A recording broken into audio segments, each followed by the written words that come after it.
아득바득 애쓰는 자는 자신을 사지로 몰아넣는다. 굳이 살 곳에서 나와 죽을 곳으로 가는 이가 있다. 이 세상에는 생기 있게 살아가는 이가 전체의 사말이고, 살았으나 죽은 것과 같은 이가 전체의 사말이다. 그렇게도 생생했건만 바쁘게 움직이다가 스스로 죽을 곳을 향해 가는 이가 또 전체의 사말이다. 이는 어째서 이겠는가? 그들이 아득바득 애를 쓰고 있기 때문이다. 큰 일을 하려 하지 않기에 큰 일을 이룬다. 도를 따르며 사는 사람은 마치 이리저리 떠도는 듯 그 무엇에도 구속받지 않고 오른쪽으로도 왼쪽으로도 움직일 수 있다. 공을 세우고 맡은 일을 해냈어도 그것을 내세우려 하지 않고 자신의 이름을 드러내려 하지 않는다. 만물이 순종해도 그 주인이 되는 법이 없고 늘 욕심이 없으니 이 모습은 가히 작다 하겠다. 만물이 뒤에도 그 주인 노릇을 하지 않으니 이 모습은 가히 크다 하겠다. 성인이 큰 일을 이루는 것은 이런 이유에서다. 무리해 봐야 잘 되지 않는다. 발뒤꿈치를 들고 서 있으면 오래 서 있을 수 없고, 가랑이를 벌려 큰 걸음으로 가려고 하면 제대로 걸을 수 없는 법이다. 자신을 과하게 드러내려고 하면 오히려 인정받지 못하고, 무리해서 보려고 하는 사람에게는 상황이 잘 보이지 않는다. 스스로 자랑하는 사람은 그 공을 인정받지 못하며, 거만한 사람은 다른 사람 위에 서지 못한다. 도의 관점에서는 이러한 행동을 식후의 대접이여 쓸데없는 참견이라 한다. 도를 체득한 사람은 이런 행위를 하지 않는다. 진정으로 바라는 사람은 바라지 않는다. 집착하지 않으면 잃지 않는다. 잘하려고 애쓰는 자는 실패하고, 집착하는 자는 오히려 잃게 됐다. 성인은 무리해서 잘하려 하지 않기에 실패하지 않고, 집착하는 바가 없기에 잃지 않는다. 사람들은 무언가를 하고자 할 때 항상 그 일이 거의 성취될 즈음에 실패한다. 그래서 다음과 같이 말하는 것이다. 마지막도 처음과 같이 조심하라. 그리하면 실패하지 않는다. 큰 일을 하려 하지 않기에 큰 일을 이룰 수 있다. 부드럽고 약한 것은 삶과 같은 편이다. 사람이 살아있을 때는 그 몸이 부드럽고 순하나 죽음을 맞이하면 강직되어 굳어버린다. 온갖 동물과 초목도 살아있을 때는 부드럽고 약하나 죽게 되면 죽던 마르고 뻣뻣해진다.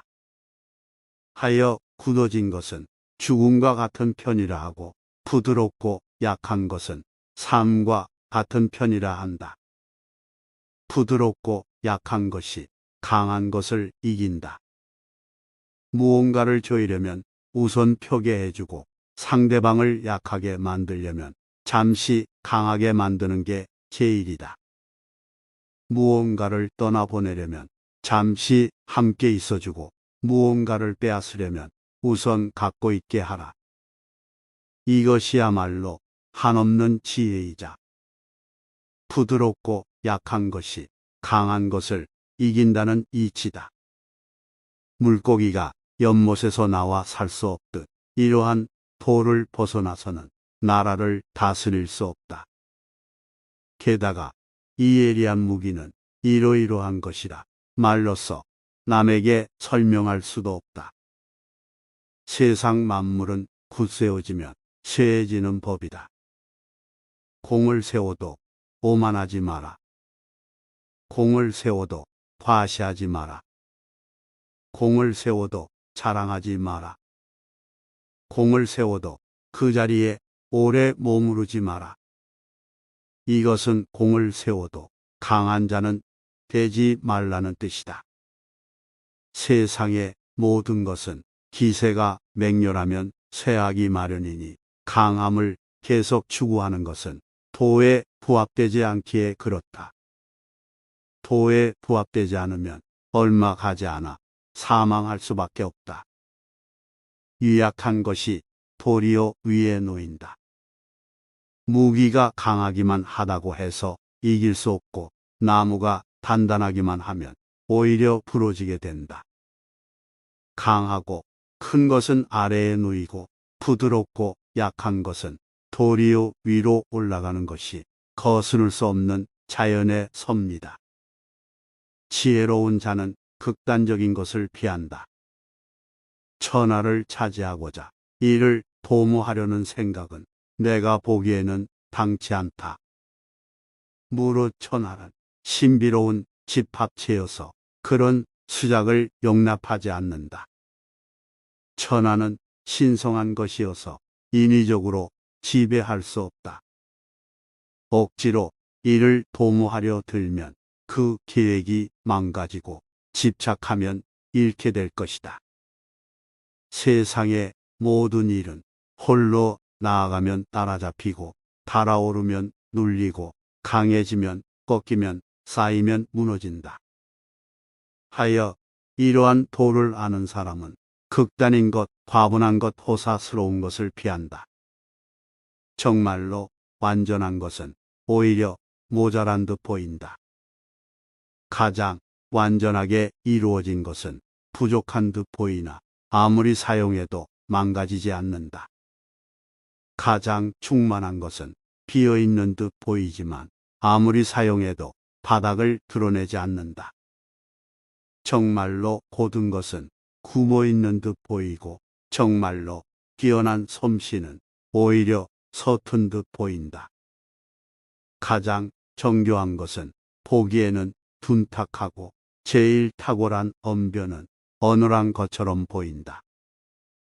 정말로 거침없이 뻗어나간 것은 오히려 움츠러든 듯이 보이는 법이다. 냉정을 잃지 않고 세상을 이해해야 한다. 세상을 볼 때는 쓸데없는 생각을 모두 버리고 그저 있는 그대로 허심탄회하게 받아들여야 한다. 이 태도를 극한까지 철저히 지킬 때 이를 일러 냉정을 잃지 않는다라고 말한다. 삼라만상은 세상의 근원에서 왕성하게 생겨나 제각기 뻗어나간다. 허심탄회하게 바라보면 이것이 근원으로 돌아가는 운동으로 보인다. 실제로 만물은 태어나서 활발하게 움직이다가 머지않아 각자 그 근원으로 돌아갔다. 세상이 이러함을 이해하는 태도를 일러 냉정이라 한다. 너무 애지중지하면 호되게 잃는다. 명예와 신체 중 어느 것과 더 친한가? 신체와 재산 중 어느 쪽이 더 소중한가? 무언가를 손에 놓는 것과 손에서 놓는 것 중 어느 쪽이 더 마음에 고통을 주는가? 무엇이든 너무 애지중지하면 호되게 잃게 되고 지나치게 많이 모아두면 반드시 몽땅 도둑 만든다. 만족할 줄 알면 모욕당하지 않고 그칠 줄 알면 위태롭지 않아 오래도록 평안할 수 있다. 대군을 이끄는 자는 경솔하고 성급해선 안 된다. 무거운 것과 가벼운 것을 하나로 내놓으면 무거운 것이 아래로 내려가 그들 사이에 뿌리 역할을 하고 조용한 자와 소란한 자가 함께 있으면 조용한 자가 뿌리가 내려 소란한 자의 군주가 된다.